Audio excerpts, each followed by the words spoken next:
যেখানে একসময় ঢেউ খেলতো সবুজ ফসল, সেখানে এখন কেবল পানি আর ভাঙনের ক্ষত। মুহূর্তের মধ্যে বছরের পর বছর চাষ করা জমি মিলিয়ে যাচ্ছে নদীর গহীনে।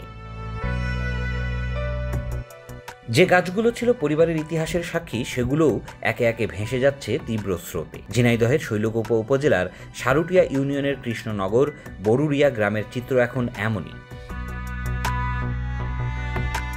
বরুরিয়া গ্রামটিতে একসময় খাস সহ মোট জমির পরিমাণ ছিল প্রায় ১৬০০ বিঘা। সেই গ্রামটিতেই এখন জমির পরিমাণ নেমে এসেছে ২৫০ বিঘায়। গ্রামটিতে বসতিও ছিল মাত্র ৭০০ পরিবারের, কিন্তু নদী ভাঙনের কবলে পড়ে অনেকেই অন্যত্র বসতি স্থাপন করায় বর্তমানে বসতির পরিমাণ প্রায় ২০০। শুধু সারুটিয়া ইউনিয়নই নয়, গড়াইয়ের ভাঙনের কবলে আতঙ্কে দিন কাটছে হাকিমপুর ও ধলহরাচন্দ্র ইউনিয়নের আরও ৫টি গ্রামের বাসিন্দাদের। ৩টি ইউনিয়নের গড়াই পারে একসময় অসংখ্য মানুষের বসবাস থাকলেও নদীর ভাঙনে এখন পাল্টেছে সেই চিত্র। অনেকেই সহায় সম্বল হারিয়ে নিঃস্ব হয়ে গ্রাম ছেড়েছেন। গড়াই নদীর তীরবর্তী উপজেলার সারুটিয়া ইউনিয়নের বরুরিয়া, কৃষ্ণনগর, হাকিমপুর ইউনিয়নের মাদলা এবং ধলহরাচন্দ্র ইউনিয়নের কাশীনাথপুর, মাছদিয়া, উলুবাড়িয়া ও নাঙ্গলবাঁধ গ্রামে প্রায় ২০,০০০ মানুষের বসবাস রয়েছে। প্রায় ২ যুগ ধরে গড়াই নদী ভাঙনের কবলে পড়ে বদলে গেছে তাদের গতিপথ। নদীতে বিলীন হয়ে গেছে বহু বাড়িঘর, মসজিদ, রাস্তাঘাট ও হাজারো একর ফসলি জমি। সবচেয়ে বেশি ক্ষতিগ্রস্ত হয়েছে বরুরিয়া, কৃষ্ণনগর, খুলুমবাড়ি, মাদলা, কাশীনাথ ও লাঙ্গলবাদ এলাকার মানুষ। ভিটেবাড়ি ও সহায় সম্বল হারিয়ে অনেকেই পাউবর প্রধান সেচ খালের কাছে আশ্রয় নিয়েছেন। বর্তমানে ভাঙনের তীব্রতায় মানচিত্র থেকে হারাতে বসেছে বরুরিয়া গ্রাম। এছাড়া হুমকির মুখে রয়েছে ৩টি ইউনিয়নের আরও ৮টি গ্রাম।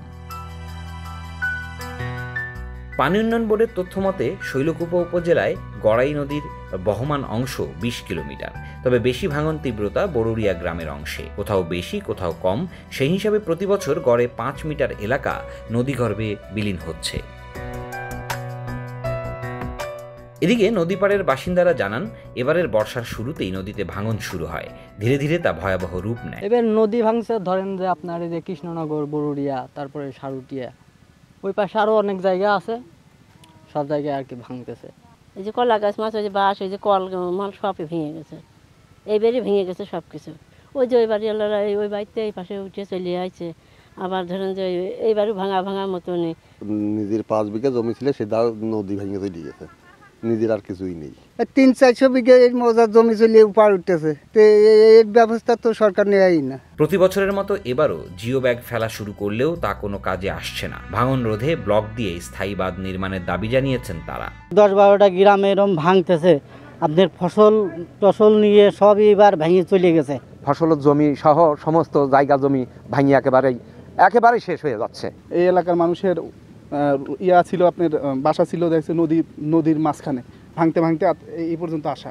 তো সেই ক্ষেত্রে আমাদের কাজ চলছে, কিন্তু এখানে ব্লক বাঁধ হলে মোটামুটি খুবই ভালো একটা মজবুত একটা কাজ হবে। এখানে স্থায়ী বাঁধের জন্য আমরা ব্লক চাচ্ছি এবং মাননীয় বর্তমান যে উপদেষ্টা আমাদের সাহেব, তার কাছে বিকল আবেদন আমাদের এখানে এই ব্লকটা যেন বরাদ্দ অবশ্যই দেয়।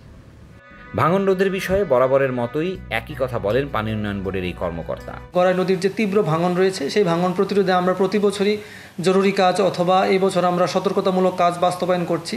কিন্তু এটা স্থায়ী সমাধানের জন্য আমাদের পানি সম্পদ মন্ত্রণালয়ের পক্ষ থেকে বিস্তারিত সম্ভাব্যতা সমীক্ষার কাজটি চলমান। এই সম্ভাব্যতা সমীক্ষার কাজটি শেষ হলে আমরা আমাদের প্রকল্প তৈরি করে প্রকল্প প্রস্তাবনার মাধ্যমে বাজেট বরাদ্দ প্রাপ্তি সাপেক্ষে আমরা স্থায়ী প্রতিরক্ষা কাজটা করতে পারবো। আশা করি এই স্থায়ী প্রতিরক্ষা কাজটা করলে আমরা দ্রুত এই ভাঙনটা প্রতিরোধ করতে পারবো।